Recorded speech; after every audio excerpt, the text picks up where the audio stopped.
Hey everybody, I'm Victoria Moore from Project Grief, and you've probably noticed that I've got a bandage on my head. Now I've done nothing wrong, but I wanted to really illustrate the point to you that if I hurt my body, if I banged my head or cut my head, I would go and do something about it. I would go to the hospital, go to the doctors, I'd do something. If I cut my arm, I'd go to the sink, I'd wash it, get a plaster, put some antiseptic on it. I would do something. But if my heart is broken, take this off now. If my heart is broken, what do? Nothing. Absolutely nothing. Why? Why do we not do anything? It's just not right. And of course, in not doing anything after a broken heart, it leads to big problems. This is how the conversation normally goes. So you hurt yourself, you sort it out, like I said through the beginning of the video. When your heart is broken, what you might do is speak to a friend. If you haven't learned to isolate by now and not reach out or speak to anybody. So say you haven't isolated and something happens to you, you'll call a friend or arrange to meet a friend, and then you'll talk about how bad you're feeling. The response to that conversation normally goes in the way of, don't feel bad, focus on the good things in your life.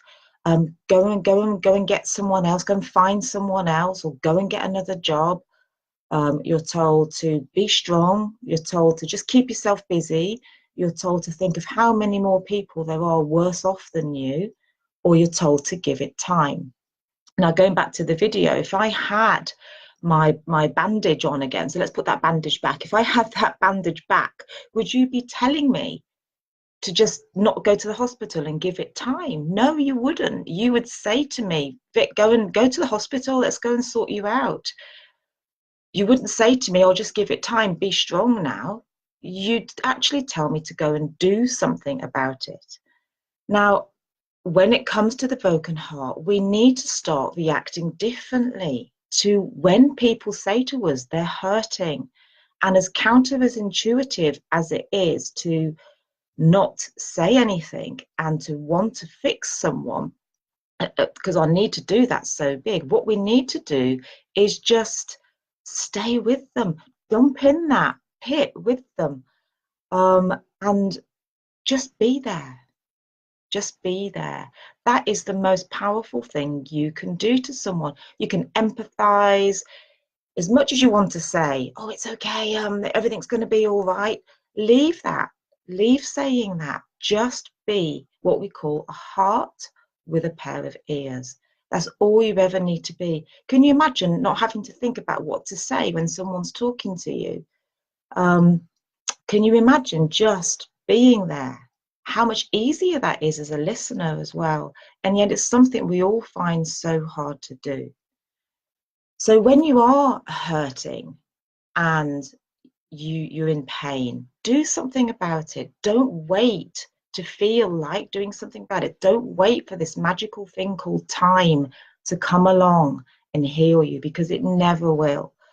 Your state will change, how you feel will change, and it might be temporarily good if you distract yourself with a new job, if you distract yourself with a new partner, if you distract yourself by a new diet, new exercise.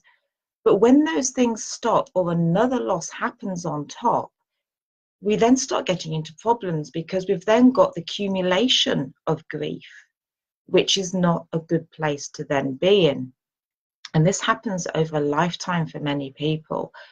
But reaching out is so important. Now, sometimes you might need to reach out to someone and in advance just say to them, "I just need to talk. Can you just listen and not give me any advice? Can you just listen to me? I know you love me. I know you want to fix me, but I don't need fixing. I just need someone to hear me. Can you just hear me?"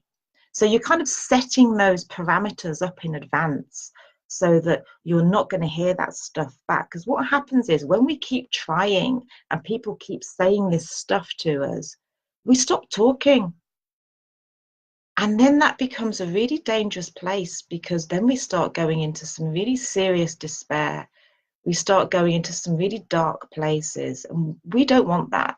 We don't want that. There's a crisis going on with the amount of people that are depressed and sad. We need to redefine what's actually happening here and actually listen without fixing. So I hope that has helped you. I hope that this 5 minutes has maybe started your day off with a slightly different perspective. And I'll be doing my last, this is video 4 of 5, so I'll be doing my last of my mini series tomorrow. And thanks for watching, and I wish you all a great day.